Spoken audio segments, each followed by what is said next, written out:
Series ని open చేస్తే భారతి అనే అమ్మాయి ఒక చితి దగ్గర నిలబడుకుని ఉంటుంది. ఆ టైంలో తినకు తన చిన్నప్పుడు వాళ్ళమ్మ మంటల్లో కాలిపోయిన విషయం గుర్తొస్తుంటుంది. అసలు తిని ఇక్కడ ఎందుకు ఉందో తెలియాలంటే కొన్ని నెలల వెనక్కి వెళ్ళాలి. భారతి ఒక డిగ్రీ కాలేజ్లో భయం అనేది సోషల్ వార్కి ఒక మూల కారణం. తిరుగుబాటు ఆలోచన లేని వాళ్ళలో ఇది స్ట్రాంగ్ గా పెరుగుతుంది. ఇలాంటి వాళ్ళు ఏదో ఒక సందర్భం కోసమో, వ్యక్తి కోసమో, వస్తువు కోసమో ఎదురు చూస్తుంటారు. ఫైనల్ గా ఆ రోజు ఈ భయం ధైర్యంగా మారి సోషల్ వార్ కి కారణమవుతుంది అని స్పీచ్ ఇస్తుంటుంది. తర్వాత స్పీచ్ అయిపోయాక బయటకు వచ్చినప్పుడు ఆమె ప్రొఫెసర్ ఒక ఆయన పలకరించి చక్రపాణి అనే అతన్ని పరిచయం చేస్తాడు. చక్రపాణి సొంతంగా ఒక ఎన్జిఓని నడిపిస్తూ ఫండ్స్ కోసం అన్ని చోట్ల తిరుగుతూ భారతీయ నాన్న నాయుడు కాబట్టి ఆయన్ని అడిగి ఈ పిల్ల ఫండ్స్ ఏమన్నా ఇప్పిస్తుందేమోనని అడగడానికి వచ్చాడు. ఇక ఈ విషయాలన్నీ అతను భారతికి చెప్పేసరికి భారతి కొంచెం ఆలోచించి తన చేతుల్లోని గాజులు తీసిచ్చి ప్రస్తుతానికి ఉంచండి, తర్వాత నేనే మీకు సాయం చేస్తాను అంటుంది. అప్పుడు అతను ఫస్ట్ చేతుల్లోని గాజులు కదా వద్దులే అమ్మా అని తర్వాత మళ్ళీ హ్యాపీగా తీసుకుంటాడు. ఆ టైంలో మరోవైపు సిఐ సత్య అనే ఒక అతను నాయుడు లారీల్ని సీజ్ చేస్తుంటాడు. ఆ విషయాన్ని కొంతమంది శేఖర్ అనే అతనికి చెప్పేసరికి అతను సూర్య అనే అతన్ని పిలుచుకుని వెళ్లి సిఐతో అవి నాయుడు లారీలని తెలియక పట్టుకున్నావేమో విడిపించు అంటే సిఐ తెలిసే పట్టుకున్నాను, మీ వల్ల ఏమవుతుందిరా అనేలా మాట్లాడతాడు. దాంతో వీళ్ళకి చాలా కోపం వచ్చి సర్లే నీక చూస్తాం అని రిటర్న్ వెళ్లిపోయి రాత్రికి సిఐ ఒక ఆమెతో ఉంటే సూర్య తమ్ముడు రాజు వచ్చి సిఐని కత్తితో పొడి చంపేసి ఒక సంచిలో తీసుకువెళ్లి కాల్చేసి రోడ్డు మీద వేసేస్తాడు. అసలు దీనికి భారతీకి సంబంధమేంటో మనకు పోను పోను తెలుస్తుంది. ఇక ఈ సిరీస్ పేరు Isukapatnam. Hello heroes, welcome back to the channel stories by గని.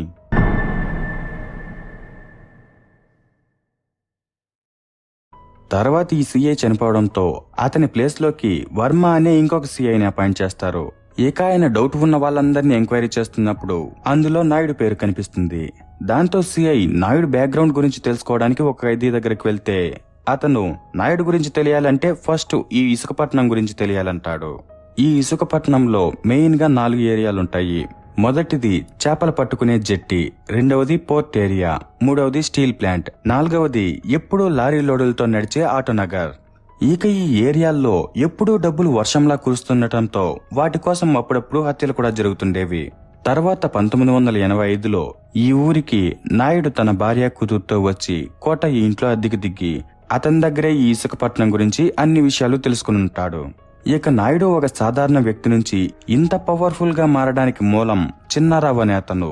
ఒకరోజు నాయుడు చిన్నారావు దగ్గరికి వెళ్లి ఏదైనా పని ఉంటే ఇప్పించమని అడిగితే చిన్నారావు, ఆ పని అడిగావు కదా, ప్రస్తుతానికి పనిలేవి లేవు తమ్ముడు, అప్పుడు దాకా ఈ డబ్బులు ఖర్చులకు ఉంచుకో, తర్వాత పని ఉన్నప్పుడు నేనే పిలుస్తాను అని కొద్దిగా డబ్బులు ఇచ్చేసరికి నాయుడు, అన్న అడుక్కున్నా కూడా డబ్బులు వస్తుంది, కానీ దీనికోసం రాలేదు, ఏదైనా పని ఉంటే ఇప్పించండి అంటూ డబ్బులు రిటర్న్ ఇచ్చేస్తాడు. దాంతో నాయుడు ప్రవర్తన చిన్నారావుకు నచ్చి సర్లే రేపు మా వాళ్ళతో పాటు జాతరలో పనికిరా, తర్వాత ఏదైనా చూస్తాను అని చెప్పి పంపించేస్తాడు. ఇక చిన్నారావు బర్మా నుంచి వచ్చిన వలస కూలీల్ని ఇక్కడ ఉన్న వాళ్ళతో సమానంగా చూస్తూ మత్స్యకారుల్లో ఎవరికి ఏ ఇబ్బంది వచ్చినా ముందుండి ఒక లీడర్ గా ఎదుగుంటాడు. కానీ బర్మా నుంచి వచ్చిన వాళ్ళలో పోతన అనే అతను కొద్దిగా చదువుకొని రాజకీయం కూడా తెలియడంతో ఎప్పటికైనా చిన్నారావు కంటే పెద్ద లీడర్ అవ్వాలి అనుకుంటూ దానికోసం అప్పుడప్పుడు బర్మా నుంచి వచ్చిన వాళ్ళకి ఇక్కడ ఉన్న వాళ్ళకి గొడవలు పెడుతుండేవాడు.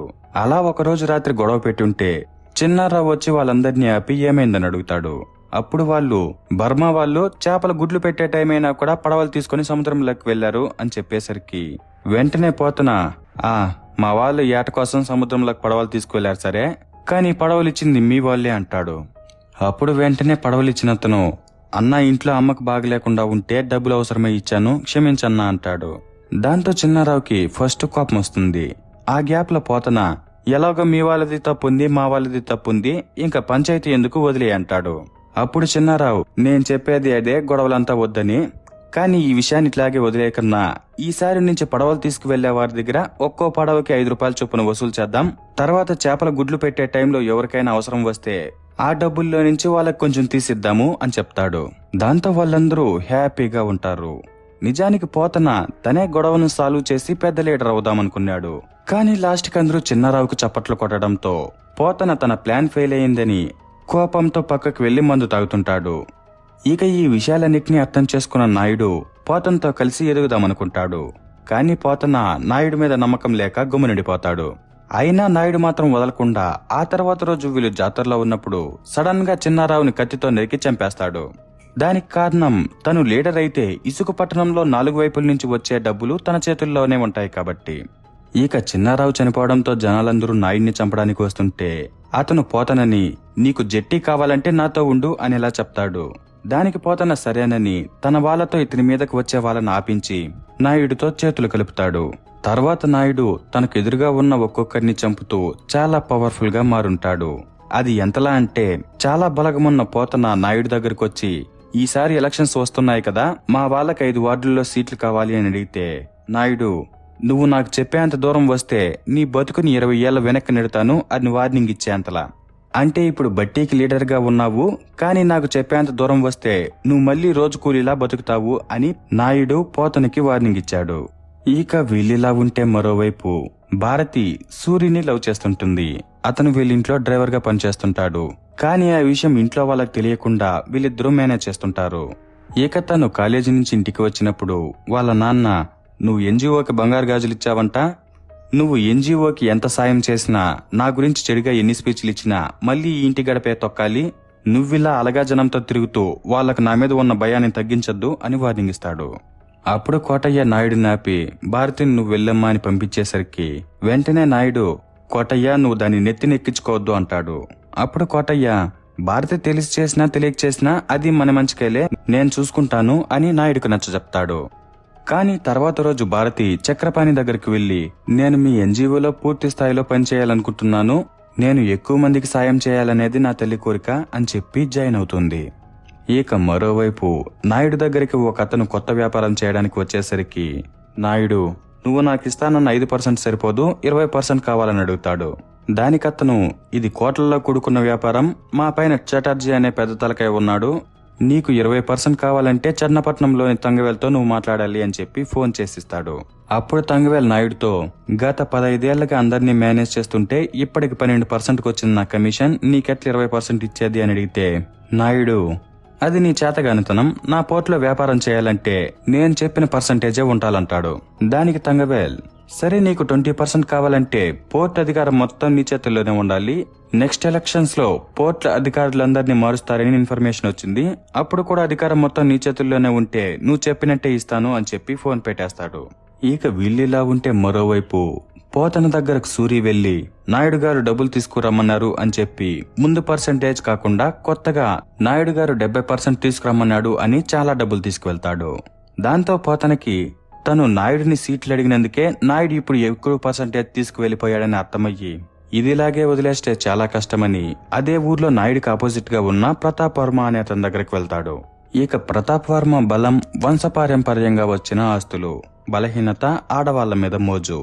ఇక పోతన అతనితో జెట్టి యూనియన్ నా చేతుల్లో ఉంది, తొందరలో ఎలక్షన్స్ రాబోతున్నాయి, మీరు గనుక నాయుడికి ఆపోజిట్ గా ఉన్న వాళ్ళని మీ వైపు తిప్పుకోగలిగితే అధికారం మొత్తం మన చేతుల్లోనే ఉంటుంది అని చెప్పి చేతులు కలుపుతాడు. ఇక వీళ్ళ విషయాలన్నీ ఖైదీ సిఐకి చెప్పి జాగ్రత్తగా ఉండమనేసరికి సిఐ వీళ్ళ గురించి ఆలోచిస్తుంటాడు. ఆ తర్వాత రోజు నాయుడుకు సపోర్ట్ గా ఉన్న ఎమ్మెల్యే దివాకరం మార్చిలో ఉన్న సిఐ డెడ్ బాడీని చూసి బయట రిపోర్టర్లతో 24 గంటల్లో ఇది ఎవరు చేశారో పోలీసులు కనుక్కుంటారు అని చెప్పి తర్వాత సైలెంట్ గా సిఐ పట్టుకున్న 3 లారీలను విడిపించుకుని వెళ్లిపోతాడు. ఆ టైంలో మరోవైపు భారతి ఎన్జిఓకి చాలా వస్తువులు ఇస్తుంటే అది చూసిన చక్రపాణి ఫుల్ షాక్ అయిపోతుంటాడు. ఇక వీళ్ళిలా ఉంటే మరోవైపు పెద్దన్న అనే ఒకతను ఆటో తోలుకుంటూ ఉంటాడు. అతనికి అమ్మాజీ అనే భార్య, చిన్న అనే తమ్ముడు ఉంటాడు. ఇక పెద్దన్న ఇప్పుడున్న కార్పొరేటర్ కి ఎన్ని వినతి పత్రాలు ఇచ్చినా ఊర్లోని రోడ్లు కాలువలు బాగు చేయడం లేదని ఈసారి వచ్చే ఎలక్షన్స్ లో తనే కార్పొరేటర్ గా పోటీ చేద్దామనుకుంటూ ఉంటాడు. దానికోసం అప్పుడప్పుడు స్పీచ్లు చదువుకుంటూ తన తమ్ముడిని స్కూల్లో దింపుతుంటాడు. ఇక వీళ్ళిలా హ్యాపీగా ఉన్న టైంలో ఒకరోజు రాత్రి స్కూల్లో టీచర్లు పిల్లలకి ఒక సినిమా వేస్తుంటే చిన్న కూడా అక్కడికి వెళ్తాడు.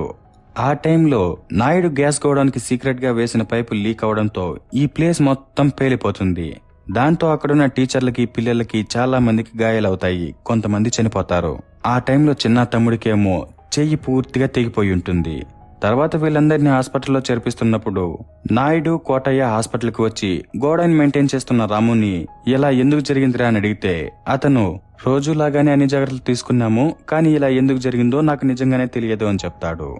ఇక ఆ టైంలో బయట జనాలందరూ పర్మిషన్ లేకుండా గ్యాస్ గోడౌన్ కి పైపులు వేయడం వల్లే ఇంత పెద్ద యాక్సిడెంట్ జరిగిందని నాయుడిని అరెస్ట్ చేయాలని అరుస్తుంటారు. దాంతో కోటయ్య ఎస్పీతో బయటికి వెళ్లి 24 గంటల్లో నిందితుడిని అరెస్ట్ చేస్తామని స్టేట్మెంట్ ఇవ్వు, తెల్లవారి మా వాళ్ళిద్దరూ వచ్చి అరెస్ట్ అవుతారు అని చెప్పి పంపిస్తాడు. దాంతో ఎస్పీ బయటకు వచ్చి అదే మాటను వాళ్ళకి చెప్తాడు. ఆ టైంలో భారతి యాక్సిడెంట్ లో గాయాలైన వాళ్ళని చూడడానికి హాస్పిటల్కి వచ్చేసరికి జనాలందరూ ఆ పిల్లని మీ నాన్న దొంగ వ్యాపారం వల్లే ఇలా జరిగింది, మీ నాన్న దుర్మార్గుడు అని అరుస్తుంటారు. అప్పుడు ఆ పిల్ల మా నాన్న వ్యాపారంతో రాజకీయంతో నాకు ఎటువంటి సంబంధం లేదు, నేను ఎన్జిఓలో పనిచేస్తున్నాను, ఇక్కడ ఉన్న వాళ్ళకి సాయం చేయడానికి వచ్చాను అని చెప్తుంది. అయినా జనాలు నమ్మకుండా ఉండేసరికి చక్కర్పాని తను చెప్పేది నిజం నమ్మండి అంటాడు. దాంతో వాళ్ళు తనకు దీనికి ఏ సంబంధం లేదని అర్థం చేసుకుంటారు. ఇక వీళ్ళిలా ఉంటే మరోవైపు సిఐ బ్లాస్ట్ జరిగిన చోటును చూస్తున్నప్పుడు కోటయ్య పంపించిన ఇద్దరు ఇక్కడికి వచ్చి సిఐకి అనుమానం తెప్పించేలా ప్రవర్తించి కావాలని దొరికిపోయి నాయుడు మీద కోపంతో మేమే గ్యాస్ లీక్ చేశాము, అది అతని మీద నెట్టేసి తప్పించుకుందాం అనుకున్నాము అని స్టేట్మెంట్ ఇస్తారు. ఇక మరోవైపు నాయుడు, ఎమ్మెల్యే, కోటయ్య ముగ్గురు వీళ్లకు డౌట్ ఉన్న ముగ్గురు గురించి ఆలోచిస్తుంటారు. ఫస్ట్ పోతన, అతనికి చేసే ధైర్యం లేదు. ప్రతాపవర్మకి జనాల్ని ఎగదోసి రాజకీయం చేయడం చేత కాదు. ఇక పర్సంటేజ్ ఎక్కువ అడిగామని తంగువేలు చేశాడు అనుకునేదానికి అతని వ్యాపారం సముద్రం మీద కాని నేల మీద కాదు. దాంతో వీళ్ళు ముగ్గురు కాకుండా ఇంకెవరు చేశారబ్బా అని వీళ్ళు ఆలోచిస్తుంటారు. ఇక మరోవైపు భారతి గాయపడిన వాళ్ళకి ఎన్జిఓ తరపున తన డబ్బులు పెట్టి మెడిసిన్స్ ఇస్తూ హాస్పిటల్లోని వాళ్ళని చూస్తున్నప్పుడు పక్కన డాక్టర్లు చిన్న చెయ్యి పూర్తిగా తెగిపోవడంతో దాన్ని మళ్లీ అతికించలేకపోయామని చెప్తారు. దాంతో పెద్దన్నకి ఆ గోడౌన్ మీద చాలా కోపం వచ్చి జనాలందరితో కలిసి ధర్నా చేయడానికి వెళ్తాడు. ఇక అది చూసిన భారతి వాళ్ళకి సపోర్ట్ చేద్దామని తను కూడా ధర్నా చేయడానికి వెళ్తుంది. ఇక ఈ విషయాలని నాయుడు మనుషులు అతనికి చెప్పేసరికి కోటయ్య భారతిని పక్కకు తీసుకువెళ్లమని సూర్యని, శేఖర్ని పంపించి మిగిలిన వాళ్ళ కోసం పోలీసులను పంపిస్తాడు. దాంతో పోలీసులు పెద్దన్నని అక్కడున్న జనాల్ని తీసుకువెళ్తుంటే భారతి వాళ్ళని ఆపడానికి చూస్తుంది. అప్పుడు సూర్య ఆ పిల్ల చేయి పట్టుకుని బలవంతంగా పక్కకు తీసుకుని వచ్చేసరికి ఆ పిల్ల నన్ను వదులు అని కోపంతో అతన్ని కొట్టేసి అలిగి పక్కకి వెళ్లిపోతుంది. కానీ ఆ తర్వాత రోజు పోలీసులు పట్టుకున్న వాళ్ళందరినీ విడిపిస్తుంది. అప్పుడు బయటకు వచ్చిన పెద్దన్న కార్పొరేటర్ జగ్గు అక్కడ నిలబడుకుని ఉంటే అతను వీళ్లకు ఏ సాయం చేయలేదని పెద్దన్న అతని కాలర్ పట్టుకుని నువ్వు కార్పొరేటర్ వేనారా అని కొన్ని మాటలు తిట్టి ఈసారి కొబ్బరి తోట ఏరియాకి నేనే కార్పొరేటర్ అవుతాను అని చెప్పేసి వెళ్ళిపోతాడు. దాంతో జగ్గు అది చూద్దాంలేరా అనుకుంటూ ఉంటే పక్కన భారతి ఈ విషయాలన్నీ గమనిస్తుంటుంది. కానీ ఏం మాట్లాడదు. తర్వాత తిని సూర్య దగ్గరికి వెళ్లి నువ్వు అక్కడ ధర్నాల్లో నన్ను ఒక పశువులా లాక్కెళ్లావు, ఆ కోపంతోనే నిన్ను కొట్టాను, సారీ అని చెప్పి కొంచెంసేపులు బుజ్జగించాక వాళ్ళిద్దరూ మళ్లీ నార్మల్ గానే ఉంటారు.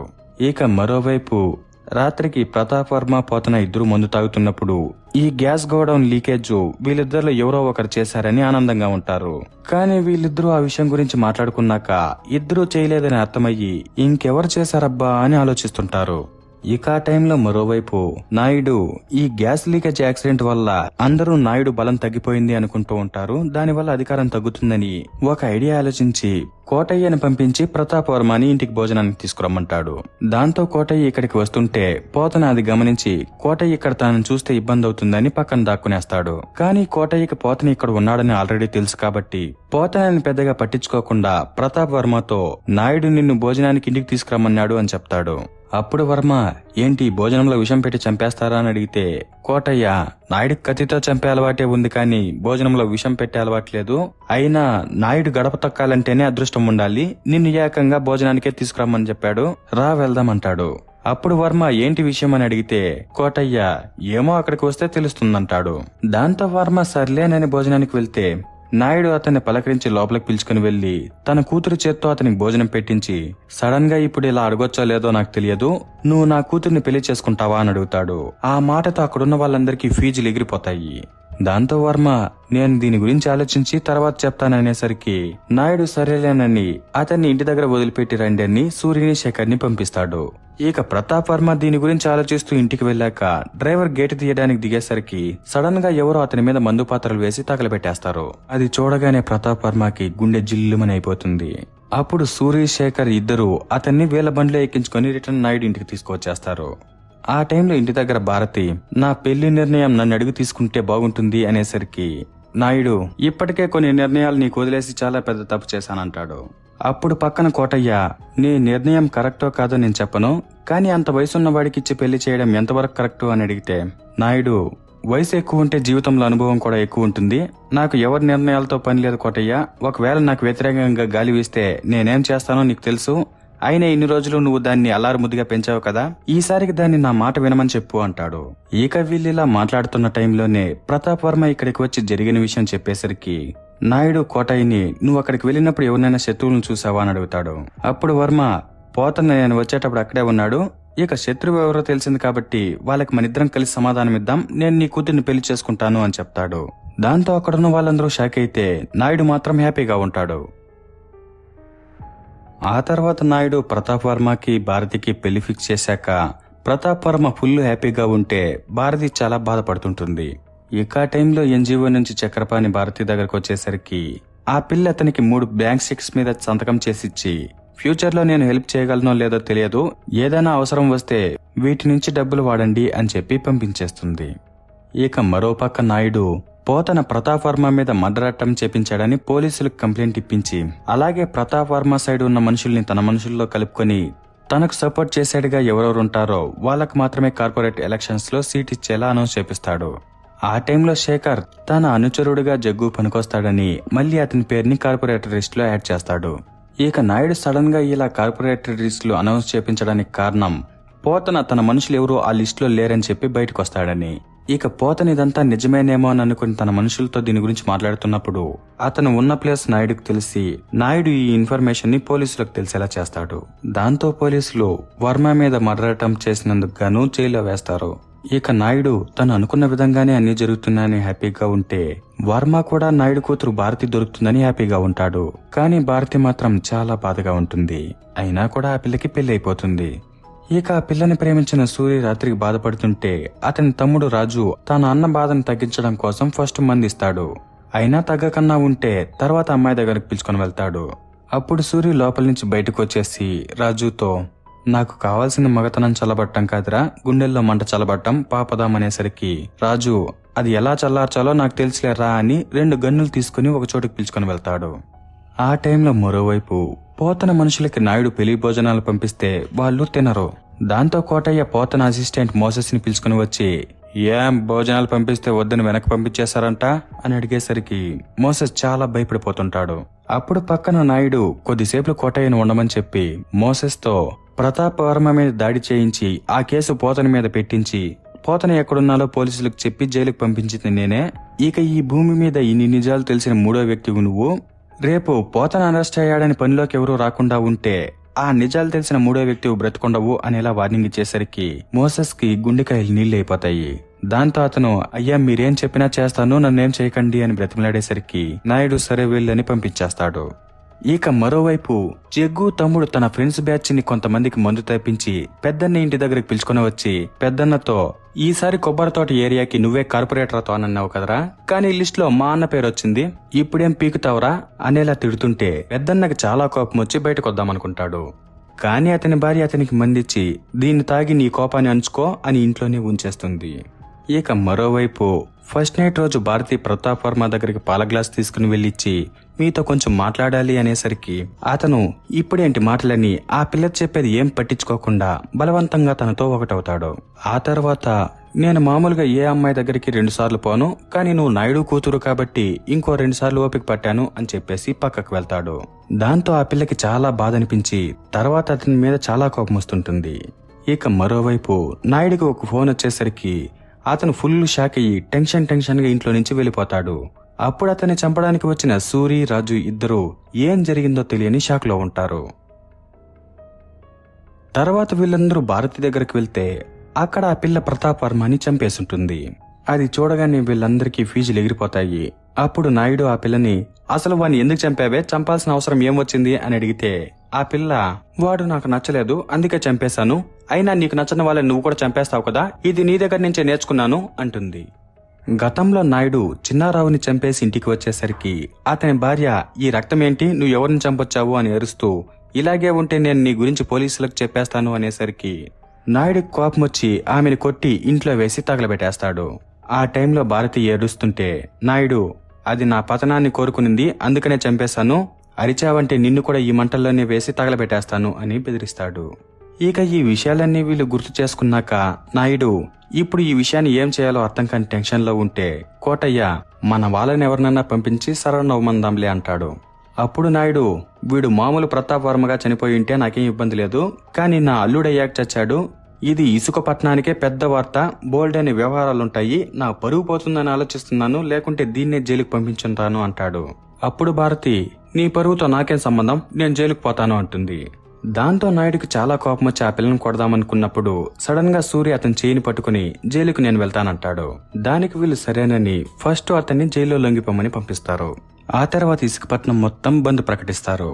ఆ టైంలో భారతి వాళ్ళ అమ్మ ఫోటోను చూస్తున్నప్పుడు శేఖర్ అక్కడికి వస్తాడు. అప్పుడు తను ఎన్జిఓ గురించి నేను చెప్పిన పని ఏమైంది అని అడిగితే అతను దాని గురించి చాలా ఎంక్వైరీ చేశాను, ఆ ఎన్జిఓ ల్యాండ్ 10 సంవత్సరాలుగా కోర్టు కేసులో ఉంది, ఒకే ల్యాండ్ కి 2 సర్వే నెంబర్లు ఉన్నాయని, అది చెల్లదని రామ్మోహన్ రావు అనే అతను కోర్టులో కేసు వేశాడు, అతను మనకు తెలిసిన వాడే, పిలిచి మాట్లాడితే ప్రాబ్లం సాల్వ్ అయిపోతుంది, మాట్లాడమంటావా అని అడుగుతాడు. దానికి ఆ పిల్ల వద్దు, చక్రపాణికి ఈ కేసు సీరియస్ గా ఉందనేలా తెలియజేయి అంటుంది. ఆ తర్వాత తిను చక్రపాణి దగ్గరికి వెళ్ళినప్పుడు అతను ఈ కేసు గురించి మళ్లీ ఆ పిల్లతోనే చెప్పి మీరు నాయుడు గారితో మాట్లాడి దీని గురించి హెల్ప్ చేస్తారా అమ్మా అని అడిగితే పక్కన శేఖర్ వెంటనే చూడు భారతి, నువ్వు ఎన్జిఓలో పనిచేయడం మీ నాన్నకు అస్సలు ఇష్టం లేదంటాడు. దానికి భారతి కష్టాల్లో ఉన్నామని మన దగ్గరకు వస్తే మనం చేతనంత సాయం చేయాలి అని అతనితో చెప్పి తర్వాత చక్రపాణితో ఒక పని చేద్దాం, ఈ ఎన్జిఓలో నేను లీగల్ పార్ట్నర్ గా జాయిన్ అవుతాను, ఇక దీనికి మా అమ్మ పేరు పెడదాం, తర్వాత ఎవడో చేపతాడో చూద్దామని చెప్పేసరికి అతను ఆ ఎన్జిఓకి ఉన్న తన భార్య పేరును మార్చడం ఇష్టం లేకపోయినా కూడా వేరే దారి లేక సరేనని ఒప్పుకుంటాడు. ఇక ఇంకోవైపు జైల్లో సూరి భోజనం తింటుంటే పోతన అక్కడికి వచ్చి నువ్వు నాయుడు వల్లే జైలుకి వచ్చావు కదా, నాతో చేతులు కలుపు అని మాట్లాడతాడు. కానీ సూరి పట్టించుకోకుండా వెళ్లిపోతాడు. ఆ తర్వాత సూరి దగ్గరికి కోటయ్య వచ్చి 2 రోజుల్లో బెయిల్ వస్తుంది అని చెప్పేసరికి సూరి భారతి ఎలా ఉంది అని అడుగుతాడు. అప్పుడు కోటయ్య బాగానే ఉంది, నిన్ను చూడ్డానికి 2-3 సార్లు వస్తానని అడిగింది, కానీ పెద్ద కర్మ అయ్యేంత వరకు బయటకు రాకూడదని ఆపాం, అయినా నువ్వు భారతిని కొట్టనివ్వకుండా నాయుడు చేయి పట్టుకున్నావంటే విషయం వేరే ఉన్నట్టుంది, తనని ప్రేమిస్తున్నావా అని అడుగుతాడు. అప్పుడు సూరి అవుననేసరికి కోటయ్య ఇదే మాట ఇంకొకటి చెప్పుంటే నాయుడికి చెప్పకుండా నేనే స్పాట్ లో తల నరికేసుంటాను, కానీ నువ్వు చెప్పావు కాబట్టి నేను ఒకసారి నాయుడితో మాట్లాడతానులే అని చెప్పి అక్కడి నుంచి ఇంటికి వెళ్లి నాయుడికి ఈ విషయాలన్నీ చెప్తాడు. అప్పుడు నాయుడు ఈ విషయం గురించి ఇంకెవరికీ తెలియకూడదని సూర్యని చంపేయాలనుకుంటాడు. అందుకోసం మరుసటి రోజు ప్రతాప్ వర్మకి పెద్ద కర్మ జరుపుతూ ఇంకోవైపు సూర్యని చంపడానికి మనుషుల్ని పంపిస్తాడు. ఇక సూర్య ఏమో వాళ్ళ నుంచి తప్పించుకోవడానికి చూస్తాడు, కానీ చాలా మంది ఉండటం వల్ల తను చనిపోయే పరిస్థితి వస్తుంది. అప్పుడు సడన్ గా పోతన తన మనుషులతో వచ్చి వాళ్ళందరినీ కొట్టి తరిమేసి నిన్ను చంపడానికి వచ్చింది నాయుడు మనుషులే, ఇప్పటికైనా నాతో చేతులు కలిపని వాళ్ళిద్దరూ ఒక బ్యాచ్ అవుతారు. ఇక నాయుడు సూర్యని చంపడానికి మనుషులు పంపించిన విషయం సూర్య తమ్ముడు రాజుకు తెలిసి అతను భారతి దగ్గరికి వచ్చి మీ నాన్న నా అన్నను చంపడానికి చూశాడు, ఈ విషయం నీకు తెలుసా అని అడిగితే ఆ పిల్ల తెలుసని చెప్తుంది. అప్పుడు అతను కొంచెం షాక్ అయ్యి మరి నువ్వు ఏ బాధ లేకుండా ఎలా ఉండగలుగుతున్నావు అనేలా గొడవేసుకునేసరికి ఆ పిల్ల నాకేం చేయాలో తెలుసు, నువ్వు వెళ్ళు అని అతన్ని పంపించేసి తర్వాత జైలుకు వెళ్లి సూర్యతో మా నాన్నని ఎదిరించాలంటే మనం కూడా ఆయనలాగే ఉండి బలవంతంగా అధికారాన్ని లాక్కోవాలి, ఇలా మీ తమ్ముడు వచ్చి గొడవలేసుకుంటే ఏం జరగదు, వాణ్ణి కొద్దిగా నేను చెప్పినట్టు వినమని చెప్పు, మనం అనుకున్నట్టే అన్నీ జరుగుతాయని చెప్తుంది. దానికి సూరి సరేనంటాడు. దాంతో వీళ్ళు ఫస్ట్ చిన్నగా స్టార్ట్ చేద్దామని ఫస్ట్ రాజుని ఆటోనగర్కి పంపించి నాయుడు పేరు మీద జరుగుతున్న మామూళ్ళని సూరి పేరు మీద వసూలు చేయమని చెప్తాడు. దానికి రాజు సరేనని వాళ్ళు చెప్పినట్టే వసూలు చేస్తూ ఆ టైంలో ఆటో ఉన్న పెద్దన్న దగ్గరికి కూడా వెళ్లి మామూలు కట్టమని అడుగుతాడు. అప్పుడు పెద్దన్న ఇంకా 4 రోజులు టైం ఉంది కదా, తర్వాత ఇస్తానులే అంటే రాజు వినిపించుకోకుండా ఫస్ట్ డబ్బులు కట్టరా అని చొక్కా పట్టుకుంటాడు. దాంతో పెద్దన్నకి ఫుల్ కోపం వచ్చి అతన్ని కొట్టేసరికి రాజుకు కూడా కోపం వచ్చి పెద్దన్నని ఏది దొరికితే దాంతో కొట్టేస్తాడు. ఆ టైంలో పెద్దన్న గొడవగా రాజును కొట్టి అందరూ చూస్తుండగానే తగలబెట్టేస్తాడు. తర్వాత రాజుని హాస్పిటల్కి తీసుకువెళ్లాక పోలీసులకు స్పాట్ లో ఇది ఎలా జరిగింది, ఎందుకోసం జరిగిందని ఎవరూ చెప్పకపోవడంతో వీళ్ళు రాజు దగ్గర స్టేట్మెంట్ తీసుకోవడానికి వస్తారు. అప్పుడు భారతి అతని కండిషన్ బాగలేదు, బాగయ్యాక ఇస్తాడులే అని రాజు సూరి పేరు మీద వసూలు చేసిన విషయం వీళ్ళకి తెలియనివ్వకుండా పంపించేస్తుంది. ఇక మరోవైపు నాయుడు మనుషులు పోర్టుకు వచ్చిన తంగవేల్ సరుకుని లారీల్లో లోడ్ చేపిస్తుంటే పోతన మనిషి మోసెస్ ఆ లారీల గురించి సిఐకి చెప్పి నాయుడిని దెబ్బతీయాలనుకుంటాడు. అందుకోసం పోర్టులోని ల్యాండ్ లైన్ నుంచి పోలీస్ స్టేషన్ కి ఫోన్ చేస్తే సిఐ బయట ఉండటం వల్ల వేరే పోలీసులు ఫోన్లో మాట్లాడతారు. దాంతో మోసెస్ వాళ్ళకి చెప్తే తనకే డేంజర్ అని గమ్మునుండిపోతాడు. కానీ తర్వాత ఈ విషయం నాయుడికి తెలిసిపోయి అతని మోసెస్ ని చంపేస్తాడు. ఆ తర్వాత నాయుడు కోటయ్యని పిలుచుకొని రాజుని పెద్దన్న రోడ్డు మీద తగలబెట్టినందుకు అతని దగ్గరికి వెళ్తూ వీళ్ళు అటాక్ చేయడంతో సూరి పోతంతో కలిసిపోయాడు. సూరి చెప్పడంతోనే రాజు వసూలుకు వెళ్లాడని అర్థమయ్యి తర్వాత పెద్దన్నని వీళ్ళ కారులోనే రాజుని తగలబెట్టిన చోటికి పిలుచుకొని వెళ్లి అతన్ని తగలబెట్టినందుకు పెద్దన్నని ఏమనకుండా అంతమంది జనాల ముందర ఏ భయం లేకుండా రాజుని తగలబెట్టినందుకు నాయుడు పెద్దన్నలో తనను తాను చూసుకుని పెద్దన్న తనకు పనికొస్తాడని ఈసారి కొబ్బరితోట ఏరియాకి నువ్వే కార్పొరేటర్ అని చెప్తాడు. దాంతో పెద్దన్న ఫుల్ షాక్ అయిపోయి తర్వాత హ్యాపీగా ఉండి వాళ్ళతో కలిసిపోయి ఆ తర్వాత నాయుడు చెప్పినట్టు రాజును పూర్తిగా చంపేయాలని హాస్పిటల్కి వెళ్తాడు. కానీ ఆ టైంలో భారతి రాజును ఎవరికీ తెలియనివ్వకుండా ఎన్జీఓలోకి తీసుకువెళ్లిపోతుంది. ఇక ఈ విషయాల వల్ల చక్రపాణి భారతితో ఇలా అంటున్నానని తప్పుగా అనుకోవద్దమ్మా, డబ్బుల కోసం ఎన్జీఓ పేరు మార్చడం, ఇక్కడికి మీ వాళ్ళు వచ్చి గొడవలు పడటం ఇవన్నీ నాకెందుకో కరెక్ట్ గా అనిపించడం లేదు. నేను నాకున్న కొద్దో గొప్పతో ముందు పేరుతోనే ఈ ఎన్జీఓని మళ్ళీ ప్రశాంతంగా నడిపించాలనుకుంటున్నాను. నువ్వు కావాలంటే ఇలాంటి ఎన్జీఓలు ఎన్నైనా పెట్టుకోవచ్చు కదా, దీన్ని మాత్రం వదిలేయమ్మా అని అడుగుతాడు. అప్పుడు ఆ పిల్ల నేను అన్ని అనుకున్నట్టే జరుగుతాయి అనుకున్నాను, కానీ నా దారికి పెళ్లి అని ప్రతాప్ వర్మ అడ్డొచ్చాడు, అతన్ని నేనే చంపేశాను. కాబట్టి నా దారికి మీరు అడ్డు రాకండి, ఎన్జీఓని ఇద్దరం కలిసే నడుపుదాం అని ఇలా మాట్లాడేసరికి అతను భయంతో తర్వాత ఏం మాట్లాడకుండా వెళ్ళిపోతాడు. ఆ తర్వాత భారతీ స్టేషన్ కి వెళ్లి రాజుతో రికార్డ్ చెప్పిన స్టేట్మెంట్ ని వాళ్ళకు వినిపిస్తుంది. అందులో రాజు ప్రతాప్ వర్మ మీద నాకు పర్సనల్ గా కోపం ఉన్నింది, అందుకే అతన్ని చంపేశాను, ఇప్పుడు నాకు ప్రాణహాని ఉంది, నన్ను కాపాడండి అని ఎలా ఉంటుంది. అలాగే హత్య జరిగిన రోజు దుండగుడు ముఖానికి ముసుగు కట్టుకుని ఉండటం వల్ల అది సూరి అనుకున్నాము, కానీ చేసింది రాజు అని తేలడంతో కేసుని వాపస్ తీసుకుంటున్నాము అని భారతీ స్టేట్మెంట్ ఇచ్చి సూరి మీద పెట్టిన కేసుని వాపస్ తీసుకుని అతన్ని విడిపిస్తుంది. ఇక సూరి ఏమో బయటికి వచ్చిన వెంటనే తన తమ్ముని తగలబెట్టినందుకు పెద్దన్నతో గొడవ వేసుకుంటాడు. కానీ ఆ టైంలో పెద్దన్నకు సపోర్ట్ గా నాయుడు మనుషులు ఉండటంతో అతను మళ్లీ రిటర్న్ వెళ్ళిపోతాడు. ఆ తర్వాత ఈ విషయం నాయుడికి కోటయ్యకి తెలుస్తుంది. దాంతో కోటయ్య సూరితో మాట్లాడడానికి ఎన్జీఓకి వచ్చేసరికి ఎన్జీఓ బిల్డింగ్ పైన భారతీ సూరితో నువ్వు అనవసరంగా వెళ్లి పెద్దనతో ఎందుకు గొడవ వేసుకున్నావు, మా నాన్నని గెలవాలంటే కోపం మాత్రమే పనికిరాదు, ఆయన ఎత్తులకు పై ఎత్తు కూడా వేయాలి, కాబట్టి ఇలా అనవసరమైన గొడవలు పడకుండా నేను చెప్పింది మాత్రమే విను, అన్నీ మనం అనుకున్నట్టే జరుగుతాయి అని అతనికి నచ్చజెప్పి కౌగిలించుకుంటుంది. ఇక ఈ విషయాలేవి కోటయ్యకు వినిపించవు, కానీ ఆ పిల్ల అతని కౌగిలించుకోవడం మాత్రం కనిపిస్తుంది. దాంతో అతను భారతి కూడా సూర్యుని లవ్ చేస్తుందా అని ఫుల్ షాక్ అయిపోతాడు. తర్వాత అతను ఇంటికి వెళ్ళాక రాత్రికి వాళ్ళు పంపించిన లోడ్ డబ్బులు వచ్చేసరికి కోటయ్య నాయుడు ఇద్దరు ఆనందంతో ఫుల్గా మందు తాగేసి తర్వాత పడుకోవడానికి వెళ్ళిపోతారు. ఆ టైంలో కోటయ్య కిందికి వచ్చేసరికి భారతి ఎదురుగా కనిపిస్తుంది. అప్పుడు అతను ఆ పిల్లతో నువ్వు మా వెనకాల ఏమేం చేస్తున్నావో అన్నీ నాకు తెలుసు, పిచ్చి కుక్కను తోడు పెట్టుకుని మజగదాన్ని తొక్కేయాలనుకుంటున్నావా, ఇవన్నీ ఇక్కడితో వదిలేస్తే అందరం హ్యాపీగా ఉండొచ్చు, కాదు కూడదని ఇలాగే చేస్తున్నావంటే నాయుడుతో అన్ని నిజాలు చెప్పేస్తాను, అప్పుడు నాయుడు నువ్వు చెప్పేది నిజమా నేను చెప్పేది నిజమా అని అడిగితే నన్నే ఎంచుకుంటాడు, కాబట్టి బాగా గుర్తు పెట్టుకో అని వార్నింగ్ ఇచ్చేసి వెళ్ళిపోతాడు. దాంతో భారతి తన ప్లాన్ కి కోటయ్య అడ్డుపడుతున్నాడని అతని కొడుకు శేఖర్తోనే చంపించేస్తుంది. ఇక ఆ పిల్ల శేఖర్తో ఈ పెద్దవాళ్ళు ఉంటే మనం ఎప్పటికీ ఎదగలేము, కాబట్టి వాళ్ళని తొక్కుకునే మనం ముందుకు పోవాలి అనేలా అతనికి చెప్పి అతనితోనే చంపించేసింది. ఇక నాయుడు తన ప్రాణ స్నేహితుడైన కోటయ్య చనిపోవడంతో అతను చాలా బాధలో ఉండి శేఖర్ దగ్గరికి వెళ్లి మీ నాన్న నాకు అన్నలాంటి వాడు, బ్రతికున్న నాళ్ళు నన్ను గుండెల్లో పెట్టుకుని సేవ చేశాడు, అలాంటి వాడికి నేను ఏమి ఇవ్వగలను, వాడి కొడుకుని నా కొడుకుగా చూసుకోవడం తప్ప, నిన్ను ఈసారి కార్పొరేట్ ఎలక్షన్స్ లో మేయర్ని చేస్తాను, తర్వాత అలాగే ఎమ్మెల్యేని కూడా చేస్తాను అని చెప్పేసరికి శేఖర్ ఫుల్ షాక్ అయిపోయి తర్వాత ఫుల్ హ్యాపీగా ఉంటాడు. దాంతో అతను తన నాన్న చనిపోతే ఇంత పవర్ వస్తుందనుకుంటే ఎప్పుడో చంపేసుంటాను కదా అనుకుంటూ ఇక మీదట నాయుడికి సపోర్ట్ గా ఉండాలనుకుంటాడు. దాంతో భారతి శేఖర్తో తను వేసిన ప్లాన్లన్నీ వేస్ట్ అయిపోయేసరికి అతన్ని వదిలేసి సూరితోనే ప్లాన్లు కంటిన్యూ చేద్దామనుకుంటుంది. ఆ టైంలో తనకు తన చిన్నప్పుడు జరిగిన విషయం గుర్తొస్తుంది. ఒకరోజు భారతి వాళ్ళ నాన్నని చంపేద్దామని వాళ్ళ నాన్న భోజనంలో విషం పెట్టేసరికి వాళ్ళ అమ్మమ్మ వచ్చి నువ్వు ఇప్పుడు మీ నాన్నని చంపేస్తే మీ నాన్న మీద కోపంగా ఉన్న వాడి శత్రువులు నిన్ను వాళ్ళ పక్కలోకి లాక్కెళ్తారు, కాబట్టి దానికి ఇప్పుడు టైం కాదనేలా చెప్పుంటుంది. దాంతో భారతి టైం కోసం వెయిట్ చేస్తూ ఇప్పుడు సూర్యుని పంపించి తంగవేల్ సరుకును తీసుకువెళ్లే లారీలను చూసి రమ్మని పంపిస్తుంది.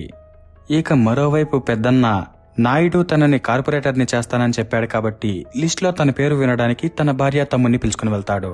కానీ అక్కడ శేఖర్ ఇన్ని రోజులు తనకు అనుచరుడిగా ఉన్న జగ్గును తీసేసి పెద్దన్నని పెట్టడం ఇష్టం లేక నాయుడు చెప్పిన లిస్టులో పెద్దన్న పేరు తీసేసి జగ్గు పేరునే పెడతాడు. ఇక ఆ విషయం ఎవరికీ తెలియదు కాబట్టి పెద్దన్నకి తన పేరు లిస్టులో కనిపించకపోవడంతో బాధగా, అవమానంగా, కోపంగా అనిపిస్తుంది. దాంతో అతను రాత్రి ఫుల్లుగా మందు తాగేసి నాయుడు ఇంటికి వెళ్లి కార్పొరేటర్ని చేస్తానన్నావు కదరా, ఎక్కడ్రా అని ఎలా తిడతాడు. ఆ టైంలో వెంటనే శేఖర్ బయటకు వచ్చి పెద్దన్నని తన మనుషులతో బయటకు తరిమేస్తాడు. దాంతో పెద్దన్న నాయుడిని తిడుతూ గొనుక్కుంటూ రిటర్న్ వెళ్లిపోయి దారిలో మత్తుతో పడిపోయి ఉంటే ఎవరో అతని ఇంటికి వెళ్లి ఇల్లంతా తగిలిపెట్టేసి అడ్డొచ్చిన చిన్నాన్ని చంపేస్తారు. తర్వాత రోజు తెల్లవారి పెద్దన్న ఇంటికి వచ్చి ఆ విషయాన్ని చూసి షాక్లో కళ్ళు తిరిగి కిందన పడిపోతాడు. ఇక మరోవైపు నాయుడు తంగవేలుకు పంపించాల్సిన 30 లారీలు కనిపించకుండా ఉంటే అతను వాటిని మేనేజ్ చేసే దివాకరంని పిలుచుకొని వచ్చి ఏమయ్యాయి అని అడుగుతాడు. అప్పుడు దివాకరం, పోలీసులు 3 లారీలను సీజ్ చేసి కలెక్టర్ ఆఫీస్ లో పెట్టారు, అవి తప్ప మిగిలిన లారీలు ఏమయ్యాయో నాకు తెలియదని చెప్తాడు. అప్పుడు నాయుడు, పొరపాటున కమిషన్ కి కకృతిపడి నువ్వే చేసావని నాకు తెలిసిందంటే నిన్ను నడి రోడ్డు మీద నరుకుతా అనేసరికి దివాకరం, మమ్మల్ని బెదిరించండి, నీ కూతురు ఒక కూలోని లవ్ చేస్తే వాడొచ్చి ఈ రోజు నాతో బేరాలాడుతున్నాడు, ఫస్ట్ నీ కూతురుని కంట్రోల్లో పెట్టుకోండి, లేకుంటే నీ కూతురే నీ పతనానికి కారణమవుతుంది అనేసరికి ఆ మాటతో నాయుడికి చాలా కోపం వచ్చి అతన్ని పొడిచేసి మళ్ళా కొంచెం కూలయ్యి వీడు గనక గంట తర్వాత బ్రతికే ఉంటే హాస్పిటల్కి తీసుకువెళ్ళు అని ఎస్పీతో చెప్పేసి వెళ్లిపోతాడు. ఇక ఈ విషయాలన్నీ చూసిన రాము ఫుల్ భయపడిపోయి నాయుడు దగ్గరకొచ్చి, అయ్యా, లారీలను పోలీసులకు పట్టించింది నేనే, డబ్బులకి కకృతిపడి ఇలా చాలా పనులు చేశాను, నన్ను చంపకుండా క్షమించి వదిలేయండి అని వేడుకుంటాడు. ఆ టైంలో మరోవైపు గంగమ్మ తల్లి జాతరలో శేఖర్ మిగిలిన వాళ్ళు ఉంటే భారతి పూజ చేయడానికి వెళ్తుంది. ఇక నాయుడు దగ్గరికేమో పెద్దన్నొచ్చి తన తమ్ముణ్ణి చంపినందుకు నాయుడిని చంపేస్తాడు. ఆ టైంలో పెద్దన్నకు కూడా గాయాలయ్యి కిందన పడిపోతాడు. తర్వాత రోజు నాయుడు పక్కనే ఎవరో పెద్దన్నని కూడా కాల్చి తగలబెట్టేశారని ఆమెకి పెద్దన్న కడియం ఇచ్చేసరికి ఆమె చాలా బాధపడుతుంటుంది. ఇక మరోవైపు నాయుడు చనిపోయినందుకు అందరూ సంతాప సభకు వచ్చేసరికి తంగవేల్ తన సరుకు ఇంకా తన దగ్గరకు రాలేదని ఇక్కడికి వస్తాడు. తర్వాత అతను నాయుడిని చూశాక పక్కన భారతితో మాట్లాడుతున్నప్పుడు సడన్ గా ఒక ఫోన్ వస్తుంది. అప్పుడు భారతి తంగవేల్ని ఫోన్ ఎత్తమని చెప్పేసరికి తంగవేల్ ఫస్ట్ షాక్ అయ్యి ఫోన్ ఎత్తితే ఫోన్లో చటర్జీ, బొంబాయికి మాల్ వచ్చేసిన తంగవేల్ భారతికి థ్యాంక్స్ చెప్పు అంటాడు. అది వినగానే తంగవేల్ ఫుల్ షాక్ అయిపోతాడు. ఇక ఆ టైంలో పక్కన శేఖర్ జగ్గుకు సైగ చేసేసరికి జగ్గు అతని తమ్ముడు ఇద్దరు పెద్ద దిక్కైన నాయుడు గారు, కోటయ్య గారు చనిపోయారు కాబట్టి ఈ సామ్రాజ్యానికి వారసుడిగా శేఖర్ని పెడదాము అని చెప్తారు. కానీ అక్కడ ఉన్న వాళ్ళు భారతిని పెడదాము, నాయుడు గారికి కోటయ్య ఎలా ఉన్నాడో భారతికి శేఖర్ అలా ఉంటారు అని చెప్పేసరికి శేఖరు అతని మనుషులు గమ్ము నిండిపోతారు. తర్వాత భారతి వాళ్ళ నాన్న సామ్రాజ్యానికి వారసురాలవుతుంది. ఇక భారతి వాళ్ళ నాన్న పవర్ ని బలవంతంగా లాక్కోవాలని ఫస్ట్ రాము చేత గ్యాస్ లీక్ చేపించి అది వాళ్ళ నాన్నే చేశాడనేలా చూపించింది. తర్వాత ప్రతాప్ వర్మని పెళ్లి చేసుకున్నాక అతనితో కలిసి వాళ్ళ నాన్నని పతనం చేద్దామనుకునింది.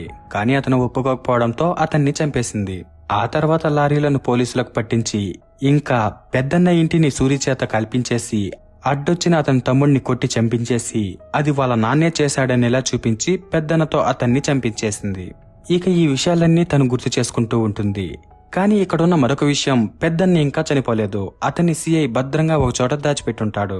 దానికి కారణం తన నాన్న చిన్నారావుని నాయుడు చంపినందుకు దానికి అతను ఎలాగైనా పగ తీర్చుకోవాలని ఇన్ని రోజులు నాయుడు వెంటపడ్డాడు. ఇక అతన్ని చంపింది పెద్దన్న కాబట్టి అతనికి సిఐ సాయం చేశాడు. ఇక్కడతో సిరీస్ అయిపోతుంది. ఇక ఈ సిరీస్ లో నాకు అనిపించింది ఆ పిల్ల తన నాన్నని చంపడానికి కారణం కేవలం వాళ్ళ అమ్మని అతను చంపాడనే కాదు, ఆ పిల్లకి పవర్ కూడా కావాలని. దానికి వాళ్ళ నాన్నని అడిగితే సరిపోతుంది కదా అని కొంతమందికి డౌట్ రావచ్చు. కానీ ఆ పిల్లది వాళ్ళ నాన్న బుద్ధే కాబట్టి అలా అడిగితే అడుక్కున్నట్టు ఉంటుందని ఆ పిల్ల తనకు తానే లాక్కోవాలని వాళ్ళ నాన్నని, అడ్డొచ్చిన వాళ్ళని, అనవసరమైన వాళ్ళని చంపేసి ఆ స్థాయికి వెళ్ళింది. దీన్ని బట్టి ఆ పిల్లది కూడా వాళ్ళ నాన్న బుద్ధే. ఇది నాకు అనిపించిన విషయం మాత్రమే. మరి మీకు వేరేలా అనిపించింటే మీ ఒపీనియన్ కామెంట్ చేయండి. అలాగే వీడియో నచ్చితే లైక్ చేసి షేర్ చేసి మరిన్ని ఇంట్రెస్టింగ్ స్టోరీస్ కోసం మన ఛానల్ ని సబ్స్క్రైబ్ చేసుకోండి. Okay, bye bye.